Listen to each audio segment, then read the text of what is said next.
মাত্র 5 মিনিটে তালের রস বের করুন কোনো রকম ঘষাঘষি বা হাত ব্যথা করার ঝামেলা ছাড়াই 3টি সহজ নিয়মে। হ্যালো এভরিওয়ান, আসসালামু আলাইকুম। এখন পাকা তালের সিজন, আর এই তালের সিজনে তালের রস দিয়ে বিভিন্ন ধরনের রেসিপি তৈরি করা হয়, কিন্তু তালের রস বের করা অনেকের কাছে ঝামেলার মনে হয় বা কষ্টকর মনে হয়। তাদের জন্য সহজ নিয়মে মাত্র 5 মিনিটে কষ্ট ছাড়া তালের রস বের করে দেখাবো। এই নিয়মে তালের রস বের করলে হাত ব্যথা করবে না, অল্প সময়ে অনেকগুলো তাল থেকে তালের রস সংগ্রহ করতে পারবেন।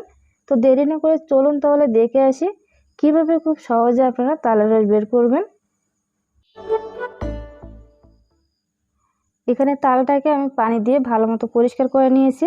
তারপর এভাবে একটু আলতোভাবে টান দিলে উপরের অংশটা উঠে আসবে। পাকা বা মিষ্টি তাল আপনারা কিভাবে চিনবেন বা বুঝবেন সেটা একটু বলে দিই। আপনারা তাল কেনার সময় অবশ্যই চেষ্টা করবেন এরকম কুচকুচে তাল কেনার, এবং গায়ে এভাবে একটু ফাটল থাকবে বা দাগ থাকবে এরকম ধরনের তাল কেনার। সেক্ষেত্রে এই তালটা কিন্তু তিতাটা একটু কম হয়ে থাকে। আপনি যে কোনো তাল কিনেন না কেন, তাল কিন্তু একটু তিতা হয়, তবে বেশি তিতা হয়, এই জন্য আপনারা একটু চেক করে কিনবেন। আর উপরের যে শক্ত এই অংশটা আছে এই অংশটা অবশ্যই ফেলে দিতে হবে, এখানে কিন্তু প্রচুর পরিমাণে তিতা হয়ে থাকে। তো এই অংশটা ফেলে দিলাম। এখন খোসাটাকে ছাড়িয়ে নিব। যদি পাকা তাল হয়ে থাকে সেক্ষেত্রে কিন্তু খুব সহজে খোসাটা ওঠানো যাবে, আর যদি একটু শক্ত থাকে সেক্ষেত্রে কিন্তু খোসাটা ছাড়াতে একটু কষ্ট হবে। তো আমি এভাবে করে খোসাটাকে ছাড়িয়ে নিব। আমি কিন্তু অলরেডি অনেকগুলো তালের ভিডিও আমার চ্যানেলে আপলোড করেছি, আপনারা চাইলে দেখে নিতে পারেন। তো এখানে একটা তালে 3টা আটি হয়েছে, আর আটিগুলো কিন্তু অনেকটাই বড়, দেখুন। এখন দেখিয়ে দেব কিভাবে খুব সহজে আপনারা তালের রস বের করবেন। আপনারা যদি কোনো রকম পানি ব্যবহার করতে না চান সেক্ষেত্রে এভাবে একটু বাড়ি দিয়ে নরম করে নেবেন, সেক্ষেত্রে কিন্তু কোনো রকম পানি ছাড়াই আপনারা তালটার রস বের করে নিতে পারবেন। অলরেডি আমি 2টা তালের এই যে উপরের অংশ আছে এই আঁশটা আমি কেটে নিয়েছি, সেটা দেখাই নাই। তো কিভাবে কেটেছি সেটা একটু দেখিয়ে দিই। এখানে বটিতে এভাবে করে আমি আলতোভাবে কেটে নিব। আপনারা চাইলে কিন্তু ছুরি দিয়ে কেটে নিতে পারেন বা কাঁচি দিয়েও কেটে নিতে পারেন। অলরেডি কিন্তু আমার চ্যানেলে কাঁচি দিয়ে কীভাবে তালের এই আঁশটা কাটবেন সেই ভিডিও দেওয়া আছে, চাইলে দেখে নিতে পারেন। তো এভাবে যদি আপনারা আঁশটা ছাড়িয়ে নিতে পারেন সেক্ষেত্রে কিন্তু অল্প সময়ে আঁশটা যে রস থাকে সেই রসটা খুব দ্রুতই বের করে নিতে পারেন। অনেকেই কমেন্ট বলেন যে এটা মানে বেশি হয়ে যায় মশা মারতে কামানের ব্যবহার। আসলে এটা আমার কাছে সবথেকে বেশি সহজ মনে হয়। একবার যদি আপনারা আঁশটাকে ছাড়িয়ে নিতে পারেন খুব সহজে, তাহলে কিন্তু 1-2 মিনিটের ভিতরে আপনারা আঁশ থেকে রসটা ছাড়িয়ে নিতে পারবেন। তো এই যে কাঁচি দিয়েও কিন্তু আমি কেটে দেখালাম কিভাবে কাটবেন। যারা আগে ভিডিও দেখেনি এভাবে কিন্তু কাঁচি দিয়েও কেটে নিতে পারেন। এখন এগুলোকে সামান্য একটু পানি দিয়ে একটু নরম করে নিব।